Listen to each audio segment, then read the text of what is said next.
تبارک و تعالیٰ کا جتنا شکر ادا کرے کم ہے، جس ذات اطہر نے فجر کی نماز میں جماعت کے ساتھ ادا کرنے کی توفیق عطا فرمائی۔ نماز کے بارے میں پہلے بھی کئی بار کر چکا ہوں، آج پھر دہرائی کر رہا ہوں کہ نماز کا ترجمہ ضرور یاد کریں۔ ترجمے سے ہو سکتا ہے کہ خضوع اور خشوع پیدا ہو جائے۔ خضوع اور خشوع یہ اللہ کی عنایت ہے، اللہ کا کرم ہے۔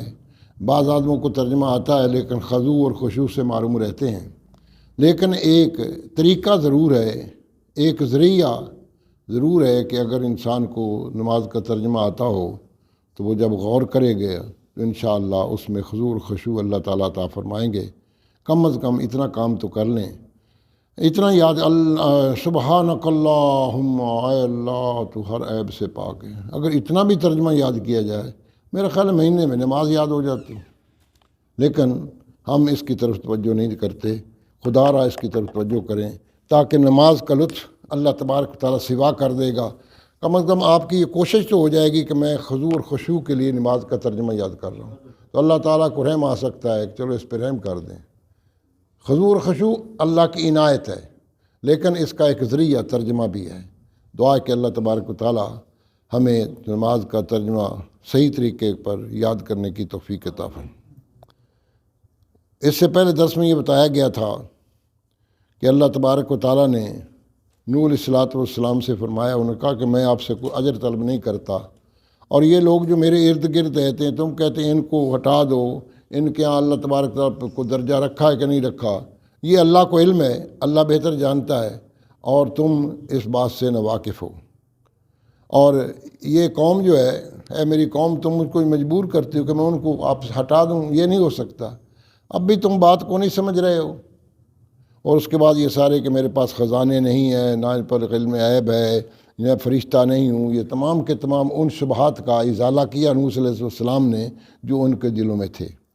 آج اللہ تبارک و تعالیٰ نے اب ان کی گفتگو ہو رہی ہے، یہ تو نوح علیہ السلام کی ان کے ساتھ گفتگو تھی، اب وہ گفتگو کیا کرے، قالو یا نوح قد جادلتنا، تم نے اب سے جھگڑا شروع کر رکھا ہے۔ اس کو وہ جھگڑا سمجھ رہے ہیں، تبلیغ کو جھگڑا سمجھ رہے ہیں۔ آپ فرماتے ہیں خدا کی عبادت کرو، بتوں کی عبادت نہ کرو، یہ برے کام چھوڑ دو، اچھائی کی طرف آؤ، نیک کام کرو، اس کو وہ جھگڑا سمجھ رہے ہیں۔ اور پھر اگلی بات جو ہے وہ نوح علیہ السلام کی تبلیغ کے لیے فرما رہے ہیں، انہوں نے کیسی تبلیغ کی، ان کو یہ کہنے پہ مجبور کر دیا فَأَكْثَرْتَ جِدَالَنَا، آپ ہم سے بہت ہی جھگڑا کرتے ہیں، یعنی آپ تبلیغ کرتے کرتے آپ تک بار بار آپ بار بار کر رہے ہیں، بار بار میں، تو انہوں نے نوح علیہ السلام کی تبلیغ کو جھگڑا قرار دیا، اور جھگڑا بھی بہت بڑا۔ اکثرت جدالنا، آپ نے ہمارے ساتھ بہت جھگڑا کر لیا۔ اب جب دلائل اللہ نے دلائل براہین پیش کیے، دلائل کیے، وہ نہ مانے، اب وہ جیسے آدمی شکست خوردہ آدمی ہوتا ہے، اب وہ شکست خوردگی کا اپنا اظہار کر رہے ہیں۔ وہ کیا کہہ رہے ہیں، فاتن بعطائدنا ان کنت من الصادقین، لاؤ نا وہ عذاب جس کے آپ ہمیں کہتے ہیں عذاب آنے والا ہے، تم پہ عذاب آنے والا ہے، اگر تم سچے ہو تو عذاب لے آؤ، عذاب کیوں نہیں لاتے؟ یعنی یہاں تک، یعنی اس حد تک انہوں نے حضرت نوح علیہ السلام کو تنگ کیا کہ عذاب لانے کے لیے انہوں نے دعوت دی، لے آؤ عذاب، اگر سچے ہو پیغمبر ہو تو عذاب کیوں نہیں لاتے؟ اتنے تم ڈرا رہے ہو عذاب آ جائے گا، عذاب 950 سال تبلیغ کی ان کی تو پشتیں گزر گئی نا، عذاب تو آ نہیں رہا۔ تو انہوں نے کہا یہ ایسے باتیں کرتے ہیں، ان کو کیا پتا کہ اللہ تبارک و تعالیٰ کے ہاں یہ دن رات جو ہمارے ہاں ہے وہ اللہ کا یہ دن رات نہیں نا ہے، ہاں جی، اللہ کا تو زمان و مکان ہے ہی نہیں، وہ زمان سے مکان سے پاک ہے، ہر زمانہ ان کا زمانہ، ہر مکان اللہ کا مکان ہے، یہ شب و روز تو ہمارے لیے ہے نا، بتانے کے لیے۔ تو انہوں نے کہا کیوں نہیں لاتے، فاتنا بما تعدنا ان کنت صادقین، اگر سچے اترے آؤ عذاب، ڈرا کے ہم جھگڑا کے ہم سے کر رہے ہو۔ یہ انہوں نے اپنی دراصل شکست کو تسلیم کیا ہے، اندر کھاتے وہ شکست، جب اس آدمی جب ہو نا ہم جھگڑا کرتے، اچھا پھر تو میرے سے جو مرضی کر لے آ، یہاں جھگڑا ختم ہوتا ہے، ہمارے بھی ہاں بھی یہی جھگڑا ختم ہوتا ہے، لے جو کچھ مرضی کر لے، یہاں جھگڑا ختم ہو جاتا، جب آدمی تنگ آ جاتا یہ آخر بات کہتے ہیں۔ اللہ اکبر، کالا، اب یہ ان کی بات تھی، اب نوح علیہ السلام نے کیا فرمایا، کالا انما یاتیکم بہ اللہ، اللہ اکبر، انشاء، یہ تو اللہ کی مرضی جب عذاب لے کو میرے اختیار میں، اللہ کی مرضی جب عذاب لائے تو مجھ سے کہتے عذاب، یہ نہیں کہا کہ میں ابھی یا اللہ بھی ان پر عذاب اتار دے، یہ نہیں کہا۔ جب تنگ آ گئے تو پھر آپ نے کہیں کہا تھا کہ اب یا اللہ ان کو عذاب دے دو، پھر وہ طوفان آیا اس کے بعد۔ لیکن پھر بھی اللہ کے پیغمبر کا حوصلہ دیکھو، پھر اپنی بے بساطی کا ذکر کیا، اللہ کی جیسے مرضی، ہم کیا کر سکتے۔ یہ ہے تعلیم جو انسانیت کو اللہ تعالیٰ نے پیغمبروں کے ذریعے سکھائی۔ جب کوئی ایسی بات کرے تو تم کیا کہو، یاتیکم بہ اللہ، لے آؤ عذاب انشاء، جب اللہ چاہے گا عذاب لے، میں کہاں عذاب لانے والا ہوں۔ وما انتم بمعجزین، اب اگلی بات ان کے جواب کو، ان کے اس جھگڑے کو ختم کرنے کے لیے کہ تم مجھ سے کہتے ہو کہ عذاب لے آؤ، عذاب لے آؤ، جب وہ چاہے گا عذاب لے آئے گا۔ وما انتم بمعجزین، تم اس کو عاجز کرنے والے نہیں ہو کہ اللہ تبارک تعالیٰ کو روک سکو کہ تمہیں عذاب نہ لائے۔ یہ بھی یاد رکھو، وہ جب چاہے عذاب لا سکتا ہے، تم ان کو اللہ تعالیٰ کے عذاب کو روک نہیں سکتے۔ یہ اللہ تبارک تعالیٰ سے کہا، اے میرے پیغمبر ان سے یہ کہہ دے، ان کو پتہ نہیں، یہ مجھ عاجز تو نہیں کر سکتے کہ میں عذاب نہ لاؤں، عذاب لانے پہ قادر ہوں، نہ لاؤں تب بھی جب چاہو لے آؤں۔ یہ مشیت الہیہ جو ہے نا، یہ ایک عجب، ایک قدرت الہیہ جو ہم آپ دیکھتے ہیں، آسمان ہے، زمین ہے، آراز، دن روز ہوتے ہیں، لوگوں کی شادیاں ہو رہی ہیں، مرگیں ہو رہی ہیں، رزق مل رہا ہے، یہ سب قدرت ہے۔ اور قدرت، مظاہر قدرت کیا ہے؟ آسمان کو دیکھو، زمین کو دیکھو، چاند کو دیکھو، ہوا کو دیکھو، بارش کو دیکھو، انسان کو دیکھو، جنوں پرندوں کو دیکھو، درندوں کو دیکھ کے یہ رزق کیسے مل رہا ہے، بارشیں کیسے ہو رہی ہیں، زمین، یہ سب مظاہر قدرت ہے۔ ایک ایک قدرت الہیہ، یہ سارے کام، ایک مظاہر کو، ایک مشیت الہیہ، اس کا اللہ کو پتہ ہے۔ وہ اللہ نے اپنی مرضی سے، اللہ کی مرضی جس کو کہتے ہیں، مشیت کا یہی ترجمہ ہے تو کر سکتا ہوں، میرے نزدیک تو یہی اچھا ترجمہ ہے کہ وہ جیسے اس کی مرضی ویسے کام ہو رہا۔ جب سے دنیا پیدا ہوئی ہے، دنیا پیدا ہونے سے پہلے اللہ کی مرضی، دنیا کو پیدا کرنے پہ، قیامت لانے پر بھی، جنت دوزخ جاری، سب اللہ تبارک و تعالیٰ کی مشیت الہیہ میں سب کچھ لکھا ہوا ہے۔ اور مشیت الہی میں جو کچھ لکھا ہوا ہے وہ ایسے آپ سمجھیں کہ جو جیسے ہوتا ہے نا، ہم اسیس کر سکتے ہیں کہ ہمارا یہ طالب علم جو ہے نا، یہ اچھے نمبر لے گا، یہ پاس ہو جائے گا، یہ اس کے نمبر کم آ جائیں گے، یہ ٹاپ کر جائے گا، یہ ہمارا ایک اسسمنٹ ہے، اساتذہ کی اسسمنٹ ہوتی، اور عام طور پہ اسی طرح ہوتا ہے جیسے ہماری اسسمنٹ ہوتی۔ لیکن کبھی کبھی ایسا بھی ہوتا ہے کہ ہم حیران ہو جاتے ہیں، یہ تو بہت نہ کیسے اس کے نمبر آ گئے، اس نے محنت کی ہوگی۔ اب اللہ کے سب علم ہے کہ اس نے کیا کرنا ہے، کیا کچھ کی زندگی میں ہے، پیدا ہونے سے مرنے تک اس کے کیا کیا حالات ہوں گے، اس کے مطابق اللہ تبارک و تعالیٰ ایک فیصلہ کر لیتا ہے کہ میں نے اس کو شقی کرنا ہے یا اس کو سعید کرنا ہے، یہ کون بد ہوگا، کون بدبخت ہوگا اور کون نیک ہوگا۔ یہ ہمارے اپنے اعمال کی روشنی میں جو کچھ ہم نے کرنا ہے اس کے مطابق اللہ تبارک و تعالیٰ فیصلہ لکھتے ہیں۔ شاید میں کچھ سمجھا سکا ہوں، مجھے تو اتنی سمجھ آئی، باقی اللہ تبارک و تعالیٰ کے علماء اور مفسر لوگ جو ہیں، محدث، وہ تو کہیں اور جانتے ہیں۔ اور پھر وہ جو کشف والے لوگ ہوتے ہیں نا، ایک ہوتے ہیں علم والے لوگ، ایک ہوتے ہیں کشف والے لوگ، جن کو اللہ تبارک ان کے دل پہ کشف کر دیتا، ایسا ہوگا ایسا ہوگا، وہ اللہ کے ولایت والے لوگ ہوتے ہیں، ولی اللہ لوگ ہوتے ہیں۔ ان کا کشف جو ہے وہ ہمارے علم سے اور ہماری اس تمام استدلال سے اور ہماری ساری باتوں سے ان کا کشف بڑھ جاتا ہے، یہ بھی یاد رکھیں۔ اور یہ کشف جو ہے یہ اللہ تبارک و تعالیٰ کی عنایت ہوتی ہے۔ الحاصل کیا، تو اب اللہ تعالیٰ کیا فرما رہے ہیں، آگے کیا فرماتے ہیں اللہ، ولا ینفعکم نصحی، اور اگر میں تمہیں نصیحت کروں، تمہاری خیر خواہی، جو نصیحت خیر خواہی کو کہتے ہیں، یاد رکھیں، ہمیشہ جس سے خیر خواہی ہو، آدمی اسے بھی ہے بیٹا یہ کام کرو، میرے دوست ایسے کرو، یہ خیر خواہی ہوتی۔ الدین النصیحت، دین سارے کا سارا نصیحت ہے، یعنی خیر خواہی کا نام دین ہے۔ جو آپ کی خیر خواہی کرے، دین میں کرے، وہ آپ کا خیر خواہ ہے، جو آپ کو یعنی اس دین کی طرف لائے، دنیا پر دین کا غلبہ ہو تو یہ خیر خواہی ہوتی ہے۔ اس لیے خیر خواہی کو اللہ نے کہا میں تمہیں ولا ینفعکم، میں تمہیں نفع نہیں دے سکتا، نصیحت میری نصیحت تمہیں نفع نہیں پہنچا سکتی، ان اردتم، اگر میں ارادہ بھی کر لوں، ان احصلکم، کہ میں تم کو نصیحت کروں، تو میری خیر خواہی میں ارادہ بھی کر لوں، تو پھر کیا ہوگا؟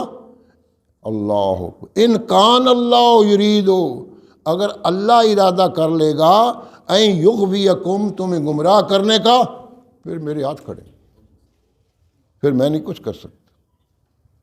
اللہ جس کو چاہے گمراہ کر دے، جس کو چاہے دے۔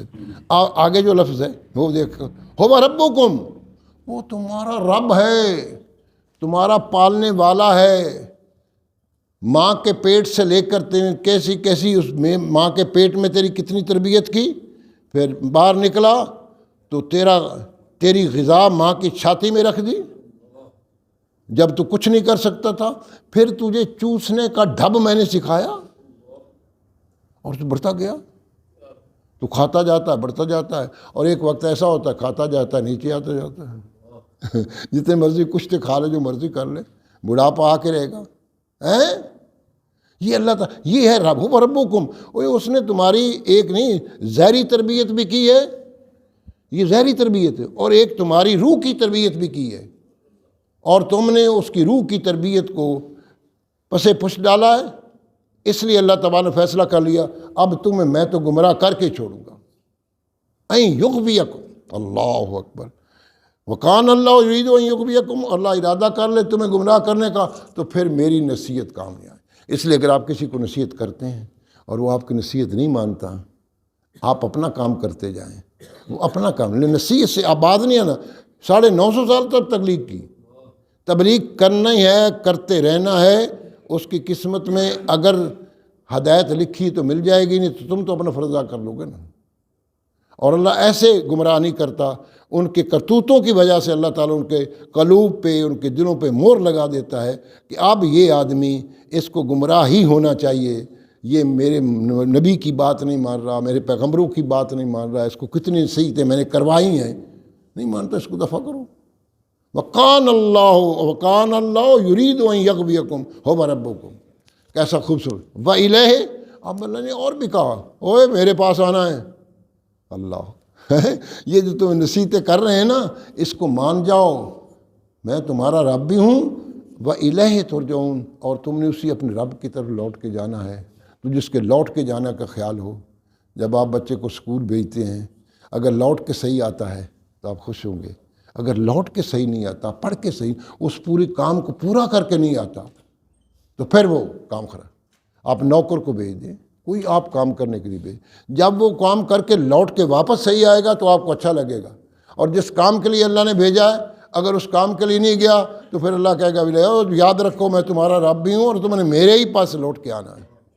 کیا اللہ تبارک و تعالیٰ کا قرآن ہے، اور جھنجھوڑ جڑوڑ کے ہمارے تمام دلوں کی باتوں کو، ہماری دلوں کی باتوں کو اللہ تبارک و تعالیٰ اپنے پیغمبروں کے ذریعے ہمارے پاس پیش کر دیتا ہے، اور یہ قرآن کا اعجاز ہے کہ جب پڑھو تازہ ہوتا ہے، جب پڑھو قرآن تازہ ہے۔ دعا ہے کہ اللہ تعالیٰ قرآن پڑھنے کی، سمجھنے کی، عمل کرنے کی توفیق دے۔ الصلاۃ والسلام علیکہ یا سیدی یا رسول اللہ وسلم علیکہ وعلی آلہ وصحبہ یا حبیب اللہ، الصلاۃ والسلام علیکہ یا وسیلتنا فی الدارین وسلم علیکہ وعلی آلہ وصحبہ یا جد الحسن والحسین۔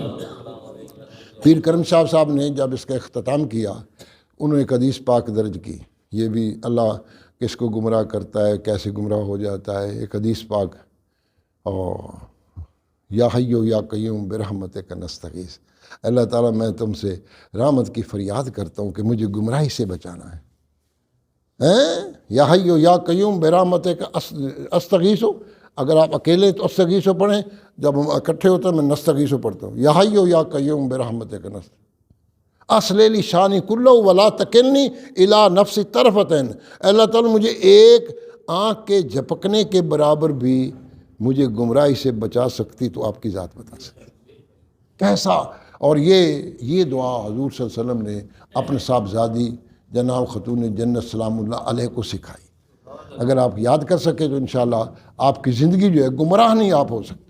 یا حیو یا قیوم برحمتک نستغیث اصلی شان کلہ ولا تکلنی الی نفس طرفین، یا ایک آنکھ کے جھٹکے کے برابر بھی، جھپکنے کے برابر یہ مجھے اپنے نفس کی طرف نہ چھوڑنا۔ وہاں تک کرنی نفسی لا طرفت عین، ایک لمحے کے لیے بھی میرے نفس کو میرے حوالے نہ کرنا، میں تو ہو جاؤں گا۔ یہ ہے تعلیم ہر وقت۔ پنجابی میں کہہ بھریا اس کا جانو جس کا توڑ چڑھے، بھریا اس کا جانو جس کا توڑ چڑھے، اور جس کو آخر پہ کلمہ نصیب ہو گیا وہ کامیاب۔ دعا کہ اللہ تعالیٰ عمل کی۔ اعوذ باللہ السمیع العلیم من الشیطان الرجیم، بسم اللہ الرحمن الرحیم۔ هو اللہ الذی لا الہ الا هو عالم الغیب والشہادہ هو الرحمن الرحیم۔ هو اللہ الذی لا الہ الا هو الملک القدوس السلام المؤمن المہیمن العزیز الجبار المتکبر، سبحان اللہ عما یشرکون، واللہ الخالق البارئ المصور، لہ الاسماء الحسنی، یسبح ما فی السماوات والارض وہو العزیز الحکیم۔ اللہم صلی علی محمد وعلی آل محمد کما صلیت علی ابراہیم وعلی آل ابراہیم انک حمید مجید۔ اللہم بارک علی محمد وعلی آل محمد کما بارکت علی ابراہیم وعلی آل ابراہیم انک حمید مجید۔ السلام علیکہ ایھا النبی ورحمۃ اللہ وبرکاتہ۔ یا اللہ یا رحمان یا رحیم یا حی یا قیوم برحمتک نستغیث۔ یا اللہ یا رحمان یا رحیم یا حی یا قیوم برحمتک نستغیث۔ یا اللہ یا رحمان یا رحیم یا حی یا قیوم برحمتک نستغیث۔ جو پڑھا گیا اپنی بارگاہ میں قبول ہے، اپنے محبوب کریم رؤوف الرحیم صلی اللہ علیہ وسلم کے دربار گورمن ہدیتاً پیش کرتے قبول ہے۔ حضور صلی اللہ علیہ وسلم کے صدقہ انبیاء السلام، صحابہ کرام، صحابیات، اہل بیت ازواج پاک، اولاد پاک، ان کے والدین کریمین طیبین کو، شہداء بدر، شہداء کربلا، شہداء اسلام رضی اللہ اجمعین، علماء کرام اور اعظام رحمۃ اللہ اجمعین، یا حضور صلی اللہ علیہ وسلم کی ساری امت کو جتنی دنیا سے جا چکی، خاص طور پہ ہمارے والدین کی قبر کو جنت کے باغوں میں سبحان، سب بیماروں کو شفائے عاجلہ کاملہ، بے اولادوں کو اولاد اور بے گھروں کو گھر نصیب فرمائی یا الہی، جو قرض داروں کے قرضے دور فرما دے یا الہی۔ جتنے لوگ بیٹھے یا جتنے دل میں خواہش لے کر آئے آپ کے قرآن کی تلاوت، اور آپ نے پھر یہ کرم فرمایا، جاؤ فرشتوں، وہاں جاؤ، وہاں میرا قرآن سنایا جا رہا ہے، ان پہ ایک سکینت طاری کر دو، ایک سکون، ایک اطمینان۔ اللہ اکبر، کہاں ملتا ہے، کہاں ملے گی سارے دن یہ لمحات، چند لمحات ہیں، اور یہ زندگی کا حاصل ہے۔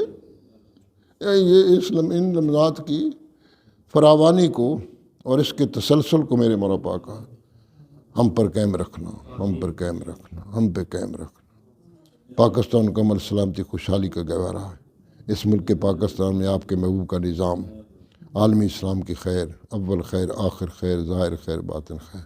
ربنا آتنا فی الدنیا حسنہ فی الآخرۃ حسنہ وقنا عذاب النار۔ ربنا تقبل منا انک انت السمیع العلیم وتب علینا انک انت التواب الرحیم۔ سبحان ربک رب العزۃ عما یصفون وسلام علی صلی اللہ علیہ حبیبی۔